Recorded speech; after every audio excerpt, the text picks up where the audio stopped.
네, 이번엔 뉴스앤파워 인터뷰 시간입니다. 오늘은 올해 성황리에 폐막한 세계 최대 규모 가전 박람회 CES에 대한 이야기를 나눠보도록 하겠습니다. 산중이 대표단으로 직접 현장을 다녀오신 분인데요. 더불어민주당의 송기현 의원을 모셨습니다. 의원님 반갑습니다. 네, 오십시오. 안녕하세요. 반갑습니다. 네. 더불어민주당 송기현 의원입니다. 네, 반갑습니다. 먼저 그 의원님의 지난해 이제 의정 활동을 좀 들어보고 싶습니다. 그동안 네. 이제 그 산자위, 예결위 이렇게 이제 다양한 네. 상임위에서 이제 활동을 하셨고 거기에 또 법안 발의, 지역 현안까지 이제 챙기셨습니다. 네.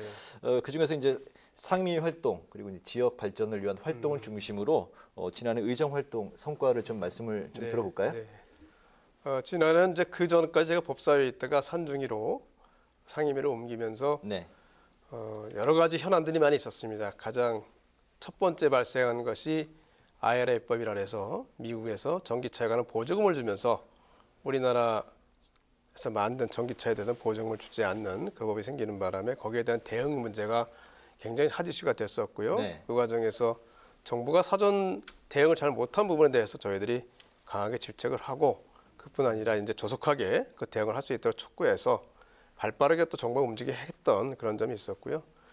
또 국민 여러분께서 많이 걱정하시는 전기료, 가스료 문제가 바로 산중위 소속의 현안인데 그 부분에 좀 안타까운 것이 미리 그 점에 대한 이해를 국민들께 좀 구하고 예산에서도 했으면 좋겠다는 생각이 들었습니다. 왜냐하면 이번에 가스료나 전기료 인상이 사실은 러시아 우크라이나 침공으로 인해서 그 가스비가 엄청나게 오르면서 발생한 것이거든요. 네, 그렇다고 하면 그 부분에 대한 여러 가지 가스 인상이나 이런 부분이 당연히 예상됐는데 그런 면 대응 없이 왔다가 갑자기 또 이제 가스비가 폭등하는 것이 나타나게 되니까 혹한기에 네. 그 부분이 좀 있었는데 저희 그 부분에 있어서 앞으로도 국민 여러분의 일상생활에 불편함이 될 수 있는 어려움이 될 수 있는 부분은 미리미리 저희들이 해서 좀 지원할 수 있는 제도를 만들어야 되겠다.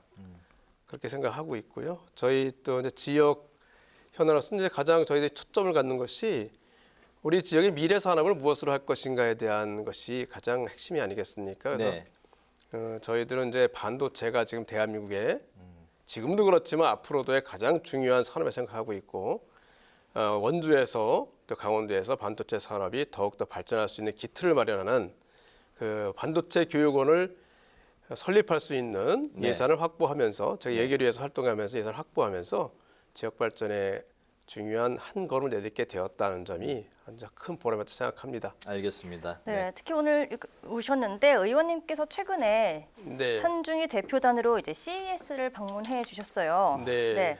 컨서머 일렉트로닉 쇼의 약자이죠. 예. 네, 세계 최대 IT 가전제품 박람회인데 네. 10만 명의 관람객을 네. 모으면서 이제 성황리에 폐막을 했습니다. 맞습니다. 네, 여기에서 국내 스타트업의 기술력이 굉장했다고 들었는데 네. K 스타트업을 들어신 평가와 또 소감 궁금합니다. 네, 기술력이 이제 세계적인 기준에 비추어봐도 뒤지지 않는다는 네. 것이 드러났고요. 이번에 500개 정도의 기업이 참여했는데 우리나라 기업이 혁신성의 3분의 1 정도를 국내 기업이 휩쓸었다는 것을 보면 혁신성이나 기술에 있어서는 세계 정상의 수준에 이르렀다 이렇게 볼 수 있습니다. 그리고 대기업도 상당한 기술력을 보여주었고 미래의 우리나라가 세계 새로운 산업에서 앞서나갈 수 있는 여러 가지 기술을 선보였는데 굉장히 인상적이었습니다. 삼성, LG, SK 등등의 국내 대기업들이 또 현대모빌리티 등등의 대기업들이 미래 산업의 일모를 보여줬다는 점이 굉장히 인상적이었습니다. 벤처의 경우에는 굉장히 많은 기업이 참여하고 기술력도 굉장히 높았는데 저희들이 조금 더 관심을 가져야 될 부분은 우리나라뿐 아니라 세계적인 창업 기업들의 수준이 다 비슷하게 많이 올라갔다. 네.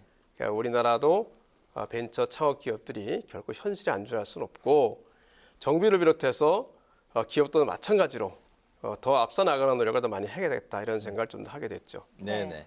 그 이번 그 CES의 주요 화두 중에 하나가 이제 디지털 헬스케어라고 들었습니다. 그렇습니다. 의원님의 지역구는 이제 원주신데 네. 원주의 미래 먹거리 산업 중에 이제 중요하게 꼽고 있는 게 바로 이제 또 이 헬스케어 그렇습니다. 산업이라고 네, 들었습니다. 그렇기 때문에 이번 그 CES 방문하셨을 때 더 예. 이제 뭐 그 관여도 이제 관심이 예. 높으셨을 것 같습니다. 맞습니다. 눈여겨보신 디지털 헬스케어 기술이 있으셨을까요? 뭐 저는 다른 여러 가지 있었는데요. 그 중에서도 여태까지 연결을 통해서 항상 그 건강 상태를 체크할 수 있고 유지할 수 있는 그런 기술들이 굉장히 많이 선보였습니다.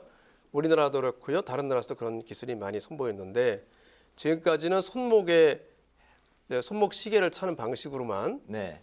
신체 어떤 건강 징후를 체크를 하고 대응을 하는 그런 것이 있었다고 하면 이제는 다양한 전자기기를 연결해서 그 부분을 24시간 체크할 수 있도록 하고 거기에 대한 조치도 적절히 이루어질 수 있도록 하는 그런 것이 많이 이제 보였고요. 네. 특히 의료 진료 투약 같은 경우도 같이 연결해서 할 수 있는 기술이 굉장히 많이 발전했다는 생각이 들고 실제는 AI 기술을 이용해서 예전보다는 훨씬 상세하게 또 개별화된 그런 의료 진단과 치료와 유지가 가능하게 됐다 이런 생각이 들었죠. 네, 네, 말씀해주신 것처럼 이제 CES에서는 인간 안보, 인간을 위한 기술들이 많이 나왔다고 하는데요.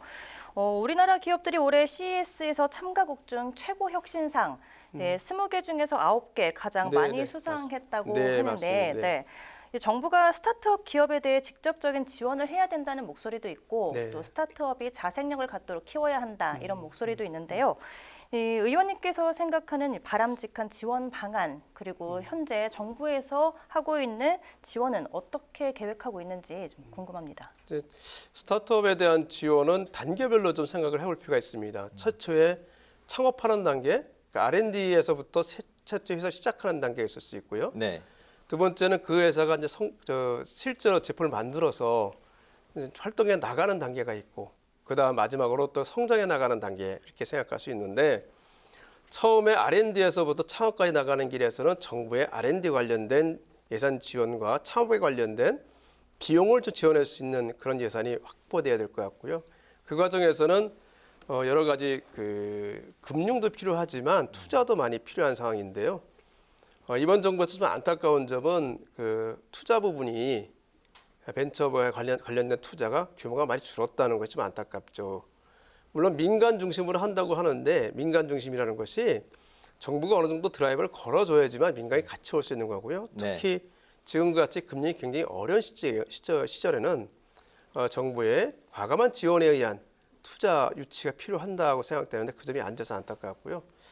앞으로도 특히 벤처를 하는데 그 벤처 이제 많이 투자가 될 수 있도록 금융이 아니라 투자가 많이 이루어질 수 있도록 하는 노력을 많이 해야겠다 생각하고 두 번째는 이제 성장하는 관계인데요. 성장하는 첫 번째가 물론 제품을 만들고 난 다음에 판로에 문제가 있겠죠. 특히 네. 판로도 국내 판로만 해가지고는 제한되기 때문에 해외에서 과감하게 그 판로를 연결해 줄 수 있는 그런 노력이 필요합니다. 지금 코트라에서 저희들이 이번에 이제 실리콘밸리에 있는 코트라도 방문을 했는데요. 네. 거기서 상당한 노력을 많이 하고 있습니다. 창업 기업들이 와서 미국에서의 판로를 만들어내는 노력을 상당히 많이 도와주고 있습니다. 코트라도 그랬고 중진공도 그랬고요.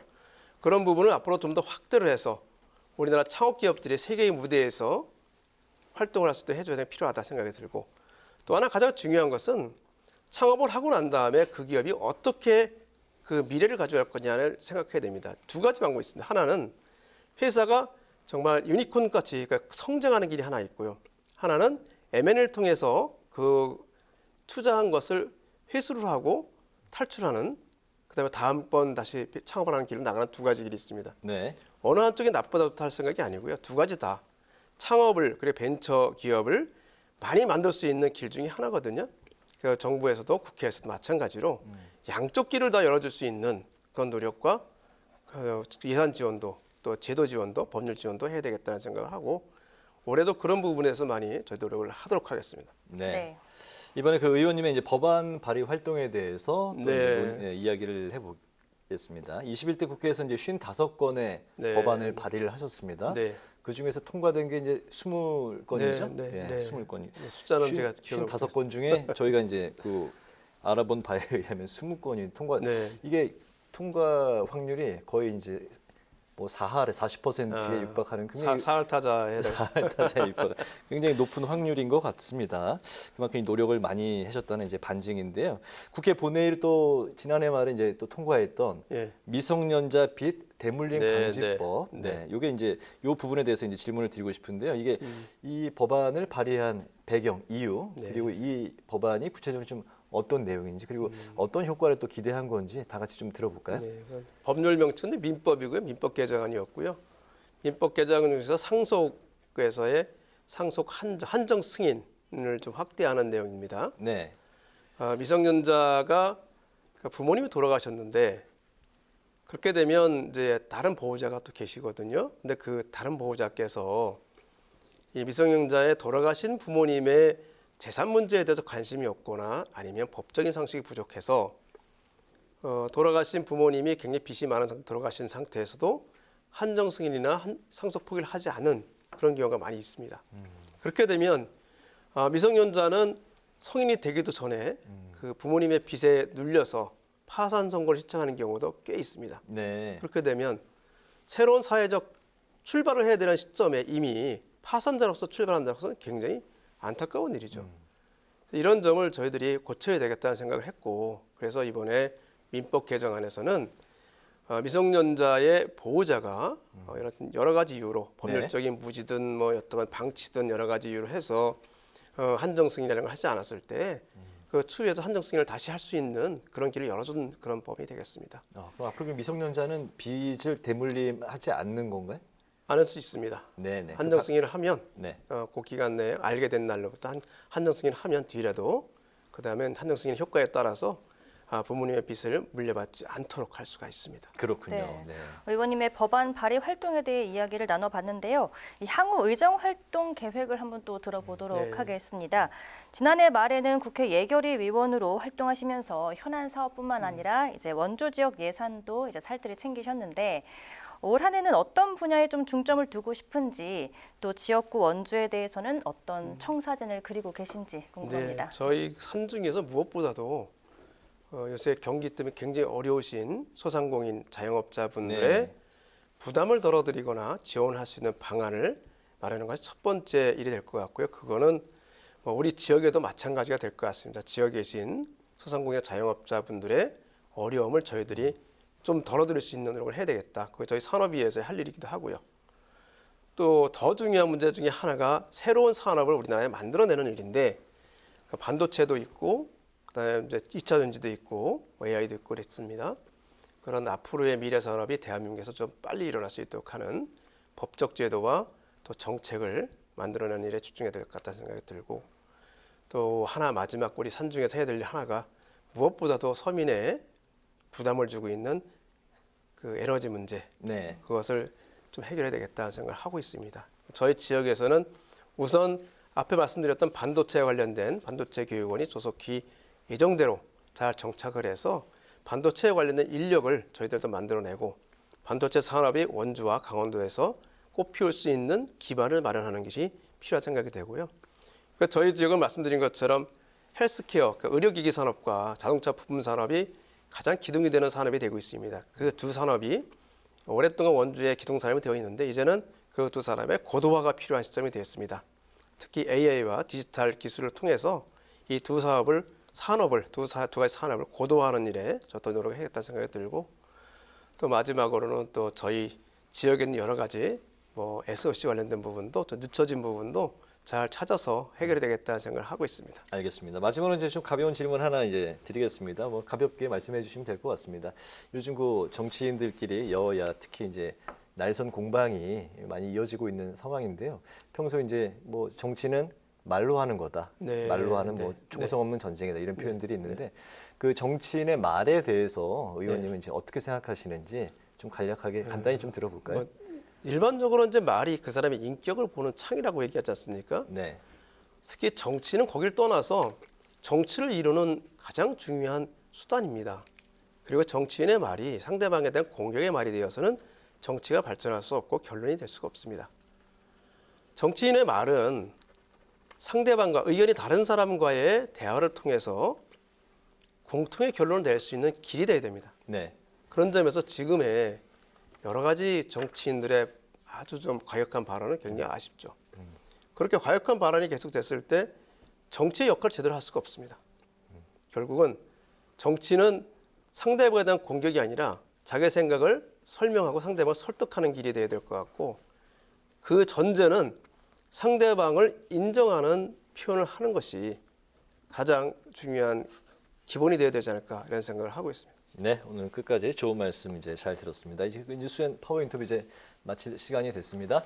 지금까지 더불어민주당의 송기현 의원과 함께 성황리에 막을 내린 CES 관련 이야기를 비롯해서 국내 기업에 대한 지원 방향 등 다양한 현안들을 짚어봤습니다. 의원님 오늘 말씀 아주 잘 들었습니다. 감사합니다. 감사합니다. 감사합니다.